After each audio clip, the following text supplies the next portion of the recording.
இயேசுவில் பிரியமான சகோதர சகோதரிகளே, கடந்த வாரம் மார்ச் மாதம் 3ஆம் தேதி 2025 இந்த ஆண்டு சரவணகுமார் என்பவர், மதுரைக்காரர் நினைக்கின்றேன், அவர் ஒரு ஆட்டோவில் பயணிக்கின்றார். அவர் சென்ற ஆட்டோவை ஓட்டியவர் நாகேந்திரன் என்ற ஒரு சகோதரன். அவர் எங்கு செல்ல வேண்டுமோ அந்த இடத்தில் அவர் இறங்கி விடுகின்றார். ஆட்டோவும் அவரை இறக்கிவிட்டு வேறு சவாரி பார்ப்பதற்காக போய்கொண்டிருக்கின்றது. அந்த ஆட்டோ ஓட்டுநர் நாகேந்திரன் தன் ஆட்டோவை திரும்பி பார்க்கிறார். அங்கே ஒரு பை அனாதையாக கிடந்தது.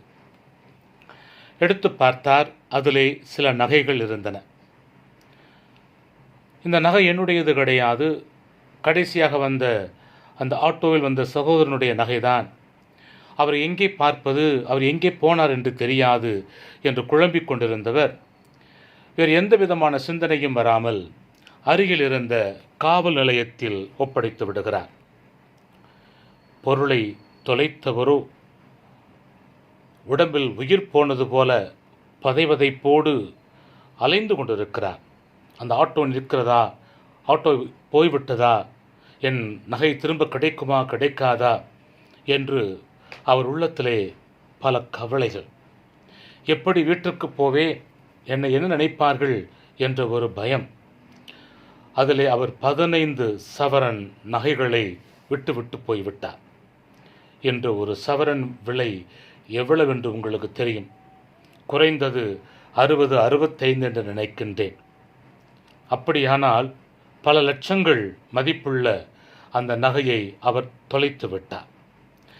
இதை கண்ட அந்த சகோதரன் நாகேந்திரன் அருகில் இருந்த காவல் நிலையத்திற்கு போகிறார். என் ஆட்டோவில் வந்த ஒரு சகோதரன் இந்த நகையை வைத்து போய்விட்டார், இதை அவரிடம் ஒப்படைத்து விடுங்கள் என்று சொல்லிவிட்டு மகிழ்ச்சியோடு தன் ஆட்டோவை ஓட்டுவதற்காக போகிறார். நகையை தொலைத்தவர் மதுரை கமிஷனர் அலுவலகத்திற்கு போகிறார். அங்கே புகார் கொடுக்கின்றார். அந்த புகாரை பெற்றுக்கொண்டவர்கள் அவர் கொடுத்த ஆட்டோவின் அடையாளத்தை வைத்து அந்த ஆட்டோ நபரை விரைவாகவே கண்டுபிடித்து விட்டார்கள். அவரிடம் தொலைபேசியிலே அழைத்து, இந்த மாதிரி உங்கள் வண்டியில் வந்தவர் பொருட்களை தவறு விட்டு விட்டார், அந்த பொருட்கள் உம்மிடம் இருக்கிறதா, அதை எடுத்துக்கொண்டு கமிஷனர் அலுவலகத்துக்கு வர வேண்டும் என்ற ஒரு குரல் கேட்கிறது. அப்போது அந்த சகோதரன் நாகேந்திரன் சொல்வார், சார், அந்த நகையை நான் அருகில் இருந்த காவல் நிலையத்தில் ஒப்படைத்து விட்டேன், என்னிடம் கிடையாது, நீங்கள் அங்கே போய் கேட்டுக்கொள்ளுங்கள் என்று சொல்லிவிடுகின்றார். அந்த காவல் நிலையத்திற்கு அழைத்து கேட்ட பொழுது, ஆம், ஒரு ஆட்டோக்காரர் இந்த நகைகளை கொடுத்து விட்டு போயிருக்கிறார் என்று சொன்னதை கேள்விப்பட்டவுடன் மதுரை காவல் ஆணையாளர் ஜே. லோகநாதன் என்பவர் அந்த சகோதரனை, ஆட்டோ ஓட்டிய நாகேந்திரன் என்ற சகோதரனை அழைத்து அவரது நேர்மையை பாராட்டி கௌரவித்தார் என்ற செய்தியை செய்தித்தாளில் படித்தேன். அன்பிற்குரியவர்களே, ரோட்டில் ஒரு 10 ரூபாய் 100 ரூபாய் நம் கண்ணில் பட்டாலே அதை பிறர் பார்க்காமல் எடுத்துவிட வேண்டும் என்ற ஆசையோடு வாழுகின்ற நபர்கள் நம் மத்தியிலே உண்டு. ஏன் நாம் கூட அந்த நிலையில் இருக்கலாம். ஒரு 4 அல்லது 5 வயது குழந்தை தன் தந்தையுடன் சாலையில் நடந்து போகும்போது ஒரு 100 ரூபாய் தாள் ஒன்றை அது பார்த்தது. எந்த யோசனையும் இல்லாமல் அதனை எடுத்தது. எடுத்த குழந்தை போகும் வழியில் அருகில் இருந்த கோவில் உண்டியலில் அந்த பணத்தை போட்டுவிட்டு சிரித்துவிட்டு போனது. அன்பிற்குரியவர்களே, அந்த பிஞ்சு குழந்தைக்கு கூட இது என்னுடையது அல்ல, பிறருடையது, யாருடையது என்று தெரியாது, எனவே கோவில் உண்டியலில் போட்டுவிட்டு போய்விடுவோம் என்று உணர்ந்தது. ஆசையற்ற நிலை அதுதான் அன்பிற்குரியவர்களே. இதனையே ஐயன் திருவள்ளுவன் கூறுகின்றான், பற்றிவிடா இடும்பைகள் பற்றினை பற்றிவிடாதவர்க்கு. குறள் 347. இதன் பொருள் என்ன? ஆசைகளை பற்றி கொண்டு விட முடியாமல் இருப்பவரை துன்பங்கள் பற்றி கொண்டு விடமாட்டா என்று கூறுகின்றார். என்ன ஒரு அற்புதமான ஒரு செய்தி அன்பிற்குரியவர்களே. இது இந்த உலகத்திலே வாழுகின்ற எல்லா மனிதருக்கும் இது பொருந்தும் என்பதை நாம் மறந்துவிட வேண்டாம். நம் குடும்பத்தில் இருக்கின்றவர்களாக இருக்கலாம், நம் அருகில் வாழுகின்ற மக்களாக இருக்கலாம், நம்மை ஆளுகின்றவர்களாக இருக்கலாம், அதிகாரத்தில் உள்ளவர்களாக இருக்கலாம், யாராக இருந்தாலும் ஆசைகளை பற்றி கொண்டு அதனை விட முடியாமல் இருப்பவர்கள் வாழ்க்கையில் துன்பங்கள் தொடர்ந்து கொண்டு வரும். அவர்களை விட்டுவிடாது என்ற செய்தியை கொடுப்பதை நாம் பார்க்கலாம். அன்பிற்குரியவர்களே, இன்றைய 3 வாசகங்களும் நமக்கு கொடுக்கின்ற செய்தி இதுதான். வரும் சோதனையை வெல்ல முடியுமா? சோதனையை வெல்ல வேண்டும் என்று சொன்னால் நாம் என்ன செய்ய வேண்டும் என்ற ஒரு செய்தியினை கொடுப்பதை நாம் பார்க்கலாம். அன்பிற்குரியவர்களே, அந்த ஆட்டோ ஓட்டுநருக்கு கண்டிப்பாக சோதனை வந்திருக்கலாம். அவர் ஏழை, பெரிய பணக்காரர் கிடையாது, அன்றாடம் காட்சி என்று கூட கூறலாம். இதனை பார்த்த அவருக்கு இதை நான் எடுத்துக்கொண்டு போனால் யாருக்கு தெரிய போகிறது, அல்லது இதில் சில சவரனை எடுத்துக்கொண்டு எவ்வளவுதான் இருந்தது என்று சொல்லலாமே என்று நினைத்திருக்கலாம். சோதனையில் விழுந்துவிட அவர் நினைத்திருக்கலாம். ஆனால் ஒரு கணம் அவர் நினைத்து பார்க்கிறார், இது எனக்கு தேவையில்லை. இத்தனை வருடங்களாக வாழ்ந்த அந்த நேர்மையான வாழ்க்கையை நான் விட்டுவிட மாட்டேன் என்று சொல்லி அந்த சோதனையை அவர் வென்று விட்டார். அன்பிற்குரியவர்களே, ஒருவர் சொன்னார், என்ன பண்ண ஃபாதர், இந்த தவக்காலத்தில் குடிக்கக்கூடாது என்று முடிவெடுக்கிறேன். முடிந்த அளவு என்னை கட்டுப்படுத்தி கொண்டேன். ஆனால் அந்த கடைப்பக்கம் போக வேண்டி வந்தது. என்னால் என் ஆசையை அடக்க முடியவில்லை.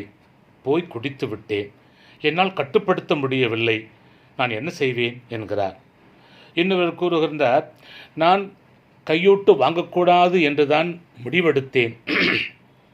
ஆனால் என் குடும்ப சூழ்நிலை என்னால் வாங்காமல் இருக்க முடியவில்லை.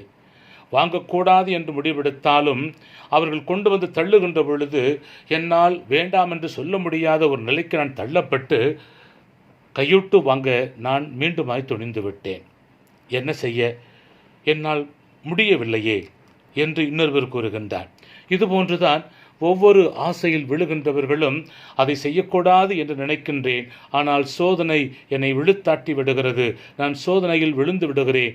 என்னால் வெற்றி பெற முடியவில்லை என்று புலம்புவதை நாம் பார்க்கின்றோம். குறிப்பாக விபதிப்புதனென்று பல பேர் நாம் உறுதிமொழி எடுத்திருக்கலாம். இந்த 40 நாட்களில் நான் இதுபோன்ற காரியங்களை செய்யவே மாட்டேன் என்று. அதில் நாம் நிரந்தரமாக நிலைத்து நிற்கிறோமா என்பது ஒரு கேள்விக்குறி. இவர் மட்டுமல்ல, இவரைப் போல நம்மில் பலரும் வாழ்ந்து கொண்டிருக்கிறோம். ஆசைகளை அடக்கி சோதனைகளை வென்றதாலேயே புத்தன் ஆனான் சித்தார்த்த கௌதம் என்பவன். அன்று மட்டுமல்ல, இன்றும் பல சோதனைகளில் விழுந்து கொண்டுதான் இருக்கின்றார்கள்.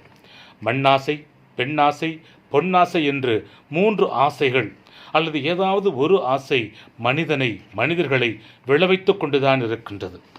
வீராப்பாய் வாழ்ந்த முனிவர்கள் கூட இதுபோன்ற சோதனைகளில் வீழ்ந்த கதையையும் நமது இதிகாசங்கள் நமக்கு எடுத்து காட்டுகின்றது. ஆக இந்த சோதனையிலிருந்து தப்பித்தவர்கள் ஒரு சிலரே. அவர்களில் முதன்மையானவர் நம் ஆண்டவர் இயேசு கிறிஸ்து. வனாந்தரத்திலே இயேசு சந்தித்த சோதனைகளை நாம் அறிகின்றோம். அதைத்தான் இன்றைய வாசகம் நமக்கு எடுத்து காட்டுகின்றது. இன்றைய முதல் வாசகமானது இணைச்சட்ட நூலிலிருந்து எடுக்கப்பட்டிருக்கின்றது. இதில் யூத சடங்குகளை விவரிக்கின்றதை பார்க்கலாம். அதில் செய்யப்படுகின்ற சடங்குகள் இறைவன் தங்கள் உழைப்பிற்கு கொடுத்த முதற் கனிகளை காணிக்கையாக கொடுப்பதையும், எகிப்திய அடிமைத்தனத்தில் அவர்கள் சந்தித்த பல்வேறு சோதனைகளையும் வெற்றி கொண்டு அவர்களை பலப்படுத்தி வந்ததற்கு நன்றி தெரிவிக்கவுமே இந்த சடங்குகள் கொண்டாடப்படுகின்றது. இந்த நன்றி செலுத்தும் சடங்கின் மூலமாக அவர்கள் நிலத்தின் பரிசிற்காகவும் கடவுளின் பாதுகாப்பின் காரணமாக அனுபவித்த நலன்களுக்காகவும் இறுதியில் அவர்களை சுதந்திரமாக அடிமைத் தலையிலிருந்து மீட்டு வந்ததற்கு நன்றியாகவும் இதனை செய்தார்கள் என்பதை நாம் பார்க்கலாம். இன்றைய திருப்பாடல் மிக அழகான செய்தியை கொடுக்கின்றது. துன்ப வேளையில் என்னோடு இருந்தருளும் ஆண்டவரே, துன்பம் என்னை பின்பற்றி வந்து கொண்டே இருக்கிறது, அதில் நான் விழுந்து விடாமல் என்னை தூக்கி நிறுத்த என்னோடு இருந்தருளும் என்று நாம் ஒவ்வொருவரும் இந்த தவக்காலத்தில் ஜெபிக்க வேண்டும் என்பதைத்தான் சங்கீதக்காரன் திருப்பாடல் ஆசிரியர் திருப்பாடல் 91 கூறுவதை நாம் பார்க்கின்றோம். அன்பிற்குரியவர்களே, இன்றைய 2வது வாசகத்தில் நாம் பார்க்கிறோம், புதிதாக கிறிஸ்துவை ஏற்றுக்கொண்ட புறவினத்து கிறிஸ்தவர்கள் யூத சட்டங்களை கடைபிடிக்க வேண்டும் என்று வற்புறுத்தப்பட்டார்கள். ஆனால் இயேசுவை ஏற்றுக்கொள்ள அவர் மீது கொண்ட நம்பிக்கை மட்டும் போதும். யூத சட்டங்கள் தேவையில்லை, அதாவது தேவையில்லாத சட்டங்கள் தேவையில்லை என்று கூறி அப்பேற்பட்ட சோதனைகளில் விழுந்து இறைவன் கொடுக்கும் அருளை இழந்துவிட வேண்டாம் என்று எச்சரிக்கின்றார் பவுலடியார். பவுலடியார் கூறுகின்றார், அவர் மீது நம்பிக்கை கொண்டோர் வெட்கத்துக்கு உள்ளாக மாட்டார் என்று கூறுகின்றவர், இதில் யூதர் என்றோ கிரேக்கர் என்றோ வேறுபாடில்லை, அனைவருக்கும் ஆண்டவர் ஒருவரே. அவரை நோக்கி மன்றாடும் யாவருக்கும் அவர் அளவற்ற நலன்களை பொழிகின்றார். அதாவது சோதனையில் விழாமல் கடவுளுக்கு பிரியமான வழியில் வாழுகின்ற ஒவ்வொருவருக்கும் ஆண்டவர் அருளை பொழிகின்றார் என்று கூறுகின்ற செய்தியை நாம் பார்க்கலாம். நற்செய்தி வாசகத்திலே இயேசுவுக்கு வந்த சோதனைகளையும் அவர் எவ்வாறு வெற்றி கொண்டார் என்பதையும் எடுத்து காட்டுகிறது. இயேசு 40 நாட்கள் உண்ணான் நோன்பு இருந்தார் என்று பார்க்கிறோம். நோன்பு மட்டுமல்ல, அத்தோடு ஜெபத்திலும் ஈடுபடுகின்றார். தன் பொது பணி வாழ்வை தொடங்க இருக்கின்ற வேளையிலே ஆண்டவர் இயேசுவுக்கு வருகின்ற சவால்கள், சோதனைகளை வெல்வதற்கு இந்த காரியங்களை அவர் எதிர்கொள்கின்றார் என்பதை நாம் பார்க்கலாம். அன்பிற்குரியவர்களே, விபூதி புதனன்று 3 அறச்செயல்கள் மூலமாக நாம் அவருக்கு சான்று பகர வேண்டும் என்று அழைப்பு விடுத்ததை நாம் அறிவோம். இன்று இயேசு தன்னுடைய வாழ்க்கையில் தனக்கு வந்த 3 சோதனைகளை அவர் எவ்வாறு வெற்றி கொண்டார் என்பதையும் அது எடுத்து காட்டுகின்றது. மற்றவர்களுக்கு வருவது மண்ணாசை, பொன்னாசை, பெண்ணாசை. இயேசுவிற்கு வந்தது மண்ணாசை, அதிகார ஆசை, உடல் ஆசை, இங்கே குறிப்பாக உணவாசை என்று கூறலாம். இயேசுவின் இந்த 3 சோதனைகள் இயேசுவை அழிக்க அல்ல, மாறாக மனித குலத்தை அழிக்க சாத்தானால் தொடுக்கப்பட்ட போர் என்று கூட கூறலாம். அதாவது மனு குலத்தை அழிக்க சாத்தான் வைத்திருக்கும் ஆயுதங்கள் என்று கூறலாம். முதலாவது சோதனையாக பசியின்மை, கற்களை ரொட்டியாக மாற்று. இரண்டாவது ஆணவம், தற்பெருமை, என்னை வணங்கினால் இவை அனைத்தையும் உனக்கு தருவேன் என்ற சோதனை. மூன்றாவது லட்சியத்திற்கு எதிராக வந்த சோதனை. கோவிலின் உச்சியிலிருந்து குதித்தால் நீ கீழே விழாமல் உன் தந்தை உன்னை காப்பாற்றுவார் என்று ஒன்று மாற்றி ஒன்றாக சோதனைகளை கொடுக்கின்றான் அலகை.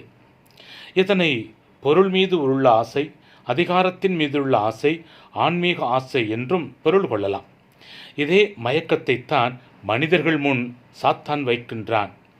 இறைவன் இந்த சோதனைகளையெல்லாம் விவிலியத்தின் அடிப்படையிலே எழுப்பிய போது முள்ளை முள்ளால் எடுக்க வேண்டும் என்பது போல விவிலியத்தை மேற்கோள் காட்டி சோதனைகளை வெற்றி கொள்ளுகின்றார் என்பதையும் இன்றைய நற்செய்தி வாசகம் நமக்கு அழகாக எடுத்து காட்டுகின்றது. முதலாவதாக, நீ பசியாயிருக்கின்றாய் தானே, 40 நாட்கள் உண்ணாமல் இருக்கின்றாய், இதோ உன் முன்னால் இருக்கின்ற கற்களை நீ அப்பமாக மாற்றி நீ உண்ணலாமே, அதற்கான சக்தி உன்னிடம் இருக்கின்றது தானே, மாற்றி சாப்பிட்டு உன் பசியை போக்கிக்கொள் என்று கூறுகின்றார். அப்போது ஆண்டவர் இயேசு இணைச்சட்ட நூலில் உள்ள 8வது அதிகாரம் 3வது வசனத்தை மேற்கோள் காட்டி, மனிதர் அப்பத்தினால் மட்டுமின்றி கடவுளின் வாய்ச்சொல் ஒவ்வொன்றினாலும் உயிர் வாழ்கின்றார் என்று சொல்லி சாத்தானின் வாயை அடைக்கின்றார். அன்பிற்குரியவர்களே, அடுத்து உலக ஆசையை காட்டுகின்றார். உலக ஆசையை எல்லாவற்றையும் சுட்டி காண்பித்து, அனைத்தும் எனக்குத்தான், நீ என்னை வணங்கினால் இவை அனைத்தையும் உனக்கு அளிப்பேன் என்ற சோதனை வந்தபோது மீண்டுமாய் இயேசு இணைச்சட்ட நூலில் உள்ள 6வது வசனத்தை மேற்கோள் காட்டி, உன் கடவுளாகிய ஆண்டவருக்கு பணிந்து நட என்று எழுதியுள்ளது என்று வாயை அடைக்கின்றார். அன்பிற்குரியவர்களே, இங்கே இருந்து குதியும், உன் கால் கல்லில் மோதாதபடி உன் தந்தை உன்னை காப்பார் என்று சொன்னபோது மேலுமாய் இணைச்சட்ட நூல் 6வது அதிகாரம் 16வது வசனத்திலே உன் கடவுளாகிய ஆண்டவரை சோதியாதே என்றும் மீண்டும் மேற்கோள் காட்டுகின்றார். சாத்தானின் வாயை அடைக்கின்றார். அன்பிற்குரியவர்களே, இவரை மயங்க வைக்க முடியாது, சோதனையில் விழவைக்க முடியாது என்று உணர்ந்த சாத்தான் ஓடிவிடுகிறான். இயேசுவால் இந்த சோதனைகளை கடக்க முடிந்தது. காரணம், அவர் தன் தந்தையோடு எப்போதும் இணைந்திருந்தார், ஜெபிக்கின்றவராயிருந்தார், நோன்பு இருந்து மன்றாடினார். அதனாலேயே இயேசுவால் வெற்றி பெற முடிந்தது. ஆனால் இந்த சோதனைகள் மனிதர்களாகிய நமக்கு வருகின்ற போது நம்மால் வெற்றி கொள்ள முடிகின்றதா? இந்த கேள்வியை நாம் இந்த தவக்காலத்தில் சிந்தித்து பார்க்க அழைக்கப்படுகின்றோம். அன்பிற்குரியவர்களே, பெரும்பாலும் முடிவதில்லை.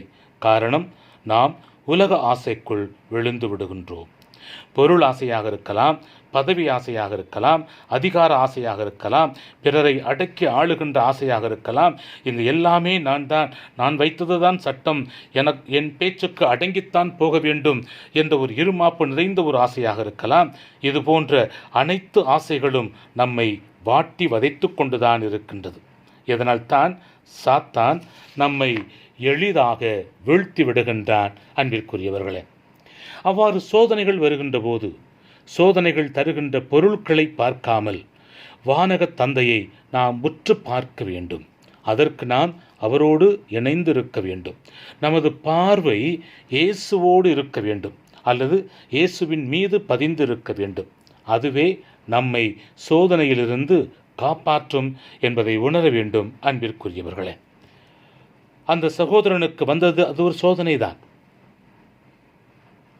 10-15 லட்சம் மதிப்புள்ள அந்த பொருட்கள் அவர் கைகளில் கிடைத்த பொழுது அந்த சோதனையில் அவர் விழாமல் துணிந்து நின்றாரே.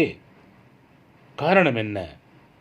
ஒருவேளை அவர் கடவுள் மீது வைத்த நம்பிக்கையாக இருக்கலாம், அவர் வளர்க்கப்பட்ட விதமாக இருக்கலாம், அடுத்தவர் பொருளுக்கு ஆசைப்படக்கூடாது என்ற ஒரு நல்ல பழக்க வழக்கமாக இருக்கலாம். அன்பிற்குரியவர்களே, அப்பேற்பட்ட எண்ணங்கள் நம்மிடம் இருக்கின்றதா? ஒருவேளை என் கண் முன்னால் இதுபோன்று ஒரு பொருள் அல்லது பொருட்கள் இருக்கும் என்று சொன்னால் அதை எடுத்துக்கொண்டு கொடுத்து விடுவோமா, அல்லது அதை எப்படி அமுக்கிவிடலாம் என்று நாம் பார்த்து கொண்டிருப்போமா? இது எல்லா மக்களையும் வாட்டி வதைக்கின்ற ஒரு நோய் அல்லது ஆசை என்பதை நாம் உணரலாம். அன்பிற்குரியவர்களே, அப்படியானால் சோதனைகள் வருவதை தவிர்க்க முடியாது, ஆனால் சோதனைகளை கடந்து வர வேண்டும், நம்மால் வெல்ல முடியும் என்ற ஒரு செய்தியை கடவுள் கொடுக்கின்றார். அப்படியானால் நாம் சோதனைகளை வெல்ல என்ன செய்ய வேண்டும்? முதலாவது, நாமும் இயேசுவைப் போல சோதனைகளை எதிர்கொண்டு வெற்றி பெற வேண்டும். சோதனைகளைக் கண்டு ஓடிவிடக்கூடாது. சோதனைகள் வருவது இயல்புதானே. அந்த சோதனைகளை கண்டு நாம் அடங்கி விடுகின்ற பொழுது சாத்தான் நம்மை கை கொண்டு விடுகின்றான், வெற்றி கொண்டு விடுகின்றான். அந்த சோதனைகளை எதிர்கொண்டு நாம் துணிந்து நிற்கின்ற பொழுது சாத்தான் நம்மை விட்டு ஓடிவிடுவான். எனவே இயேசு கையாண்ட அந்த வழிமுறைகளை நாமும் கடைபிடிக்க வேண்டும். இரண்டாவது, அறச்செயல்கள் மூலமாக பிறரோடு பகிர்ந்து வாழ்தல் மூலமாக புனிதத்தை நோக்கி நாம் பயணிக்க வேண்டும். அன்பிற்குரியவர்களே, இதைத்தான் இறைவன் நம்மிடம் விரும்புகின்றான். இப்பேற்பட்ட தூய மனம் படைத்தவர்களாக ஆசைகளை அகற்றி நல்லவர்களாக வாழ்ந்து இயேசுவின் சாட்சிகளாக வாழ இறைவன் நமக்கு அழைப்பு விடுக்கின்றார். அப்பேற்பட்ட நல்ல பிள்ளைகளாக வாழ நாம் தொடர்ந்து போராடுவோம், முயற்சி செய்வோம். அன்பிற்குரியவர்களே, என்னுடைய மறுயுரையை தொடர்ந்து கேட்கின்ற உங்கள் அனைவருக்கும் என் வாழ்த்துக்களும் பாராட்டுக்களும். தொடர்ந்து கேளுங்கள். நன்றாக இருக்குமானால் பிறரோடு பகிர்ந்து கொள்ளுங்கள். உங்களுடைய கருத்துக்களை தெரிவியுங்கள். நல்ல கருத்துக்கள் வரவேற்கப்படுகின்றன. உங்களில் நானும் ஒருவன். எனவே எனக்காகவும் ஜெபியுங்கள். நானும் துன்பங்களையும் சோதனைகளையும் கண்டு துவண்டு விடாது அவைகளை கடந்து வாழ தேவையான வரத்தை எனக்காக ஜெபியுங்கள்.